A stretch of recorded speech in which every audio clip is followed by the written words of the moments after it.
Hello दोस्तों, ये एक कहानी पूनम कनूजा की जुबानी। दोस्तों, ये कहानी एक कंपनी की जो बहुत घाटे में जा रही थी। ये कहानी एक कंपनी की है जो काफी घाटे में जा रही थी। कंपनी का मालिक और कर्मचारी इस बात से काफी परेशान थे क्योंकि कंपनी की ग्रोथ के साथ साथ उनकी ग्रोथ भी रुकी हुई थी।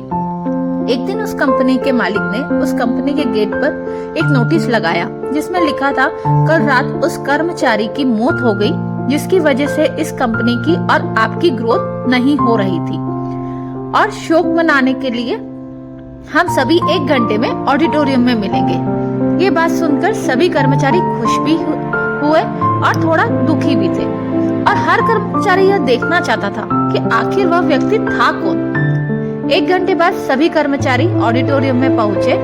ऑडिटोरियम में एक ताबूत रखा हुआ था और बारी बारी से सभी कर्मचारियों को उस व्यक्ति को देखने का मौका मिला। लेकिन जब भी कोई कर्मचारी उस ताबूत के अंदर देखता तो वो मायूस हो जाता और सर झुकाकर वहां से चला जाता, क्योंकि उसके ताबूत के अंदर एक आईना रखा हुआ था। जो कोई भी उसके अंदर देखता तो उसे अपना ही चेहरा नजर आता। उस ताबूत में खुद को देखकर कर्मचारी यह बात समझ गए कि कंपनी की ग्रोथ किसी और की नहीं बल्कि उन्हीं लोगों की वजह से कम हो रही है जो उस कंपनी में काम करते हैं। मोरल: हमारी असफलताएं और हमारे फेलियर का कारण कोई और नहीं बल्कि हम खुद होते हैं। अगर हम अपने काम में अपना 100% नहीं देंगे तो हमारी ग्रोथ कभी नहीं हो पाएगी।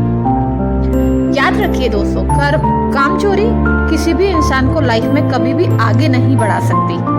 यह कहानी एक प्रेरणादायक संदेश देती है कि हमारे अपने एक्शंस हमारे सफलताएं और असफलताओं का मूल निर्धारित करते हैं। अपने काम में समर्पण से ही हम अपनी और अपने कर्मस्थली की विकास की ओर बढ़ सकते हैं। थैंक यू दोस्तों।